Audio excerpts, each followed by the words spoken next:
መንፈሳዊ እድገት ሁልጊዜ አስደሳች አይሆንም። አንዳንድ ጊዜ ደረቅ ነው። መንፈሳዊ ሰው ለመሆን ትነሳሳላችሁ፣ ትጸልያላችሁ፣ መንፈሳዊ መጻሕፍቶችንና መጽሐፍ ቅዱሳችሁን ታነባላችሁ፣ ኅብረት ታደርጋላችሁ። ነገር ግን ምንም ነገር እንዳልተፈጠረ ይሰማችኋል። ይህ አዲስ ነገር አይደለም። ሁልጊዜም እንደዚያ የሚሰማችሁ ከሆነ ብቻችሁን አይደላችሁም። ደግሞም እውነታው እንዲህ ነው። እውነተኛ መንፈሳዊ እድገት ወይንም መንፈሳዊነት የሚመጣው በቅጽበት ሳይሆን ውጤቱን ባናየውም እንኳን የተወሰኑ ልማዶችን ያለማቋረጥ ስናደርግ ነው። በዚህ ቪዲዮ ከእግዚአብሔር ጋር ያላችሁን ጉዞ ሊለውጡ የሚችሉ 5 ጠንካራ የመጽሐፍ ቅዱስ ልማዶችን እናያለን። ወደ ቪዲዮ እንግባ። እውነተኛ መንፈሳዊ እድገት ወይንም መንፈሳዊነት ለማምጣት አንደኛው ከእግዚአብሔር ቃል ጋር አዘውትራችሁ ጊዜ ማሳለፍ ወይንም ለቃሉ መደበኛ የሆነ ጊዜ መስጠት። ኢያሱ መጽሐፍ ምዕራፍ 1 ቁጥር 8 የእግዚአብሔርን ቃል ቀንና ሌሊት ማሰላሰል እንዳለብን ይነግረናል። አንድ ሰው በመንፈሳዊ ሕይወቱ ዘላቂ የሆነ ለውጥ የሚፈልግ ከሆነ የእግዚአብሔርን ቃል ሌሊትና ቀን ማንበብ ብቻ ሳይሆን ማሰላሰልም ደግሞ አለበት። እያልኳችሁ ያለሁት ነገር የንባብ ዕቅድ ስለመፈተሽ ወይንም አዲስ የንባብ ዕቅድ ስለማዘጋጀት አይደለም።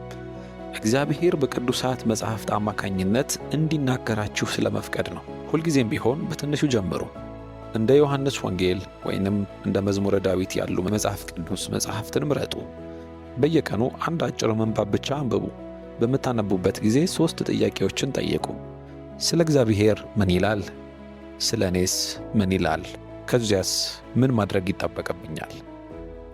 መልሶቻችሁን በማስታወሻ ደብተር ላይ ጻፉ ወይንም በስልካችሁ። የጥናታችሁ ዓላማ መሆን ያለበት ነገሩን በፍጥነት መከወናችሁ ላይ አይደለም። ከዛ ይልቅ ከእግዚአብሔር ጋር ግንኙነት ማድረጋችሁ ላይ ነው። ሁለተኛ፣ ጸሎትን የዕለት ተዕለት ሥራችሁ ማድረግ። አንደኛ ተሰሎንቄ ምዕራፍ 5 ቁጥር 17 ሳታቋርጡ ጸልዩ ይላል። ይህ ማለት ከእግዚአብሔር ጋር ያለማቋረጥ መነጋገር ማለት ሳይሆን ክፍት የሆነና ቀጣይነት ያለው ውይይት ማድረግ ማለት ነው። መደበኛ ጸሎቶች ከባድ እንደሆኑ ከተሰማችሁ በአንድ ቀላል ልማድ ጀምሩ። በመኪና ውስጥ ወይንም ምግብ ስትበሉ ወይንም በእግር ስትጓዙ ከእግዚአብሔር ጋር ተነጋገሩ። በአይምሮአችሁ ውስጥ ያለውን ብቻ ተናገሩ። እግዚአብሔር ሆይ ዛሬ ጥሩ ስሜት የተሰማኝ አይደለም፣ ደክሞኛል፣ ዛሬ ትዕግሥት እንዲኖረኝ እርዳኝ፣ ለዚህ ጊዜ አመሰግንሃለሁ። እንዲሁም በስልኮቻችሁ ላይ ለ30 ሴኮንድ እንኳን ጸልይ የሚል ማሳሰቢያ ዋልፔፐር ማዘጋጀት ትችላላችሁ። በነገራችን ላይ ጸሎት ማለት ትክክለኛውን ነገር ብቻ መርጣችሁ መናገር አይደለም። ከዛ ይልቅ ከእግዚአብሔር ጋር ስለመተያየትና በእርሱ ፊት እውነተኛ ሆኖ ስለመቅረብ ነው። ሶስተኛ፣ ምስጋናንና አምልኮን ተለማመዱ። በመዝሙር መጽሐፍ ምዕራፍ 104 በምስጋና እንድንኖርና በምስጋና ሕይወት ወደ እግዚአብሔር መገኘት እንድንገባ ይነግረናል።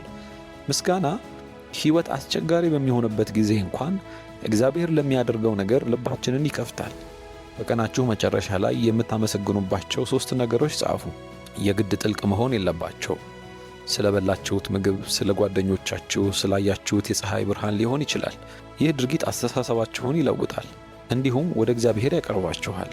እንደምናስበው አምልኮ እሁድን ጠብቀን የምናደርገው ብቻ አይደለም። ጠዋት ከእንቅልፍ ስትነሱ አንድ መዝሙር ዘምሩ። እነዚያ የመዝሙር ግጥሞች እግዚአብሔር ማን እንደሆነ እንዲያስታውሳችሁ ፍቀዱ። የ2 ደቂቃ የአምልኮ ጊዜ ሙሉ ቀናችሁን እንዴት ሊለውጥ እንደሚችል በማየት ትገረማላችሁ። አራተኛ፣ መንፈሳዊ ከሆኑ ሰዎች ጋር ጊዜ አሳልፉ። ዕብራውያን መጽሐፍ ምዕራፍ 10 ቁጥር 25 በአንድነት መሰብሰባችንን እንዳናቆም ይነግረናል። ሁልጊዜም ቢሆን እውነትን ስንረሳ ሊያስታውሱን የሚችሉ ሰዎች በዙሪያችን ያስፈልጉናል። ለመጀመሪያ ያክል እንደዚህ ማድረግ ትችላላችሁ። ለምሳሌ ዛሬ ለአንድ መንፈሳዊ ለሆነው ጓደኛችሁ በጽሑፍ መልእክት በሳምንት 1 ጊዜ አብረን እንድንጸልይ ይፈልጋለሁ ብላችሁ ወይንም ዕለታዊ የመጽሐፍ ቅዱስ ቃል የምትካፈሉበትን ትንሽ የመጽሐፍ ቅዱስ የቡድን ውይይት ፈልጋችሁ ተቀላቅላችሁ ጀምሩ። አምስተኛና የመጨረሻው፣ እግዚአብሔር እንድታደርጉት የሚጠይቃችሁን ማንኛውንም ነገር እሺ በሉ።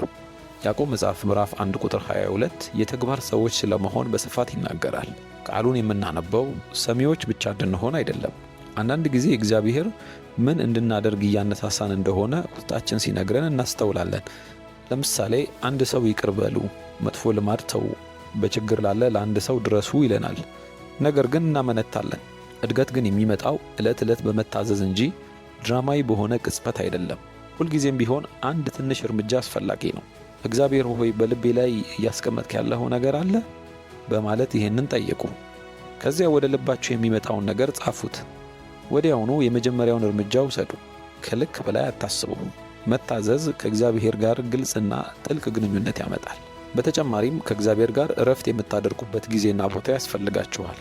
መዝሙረ ዳዊት ምዕራፍ 46 ቁጥር 10 እረፉ እኔም እግዚአብሔር እንደሆንኩ እወቁ ይላል።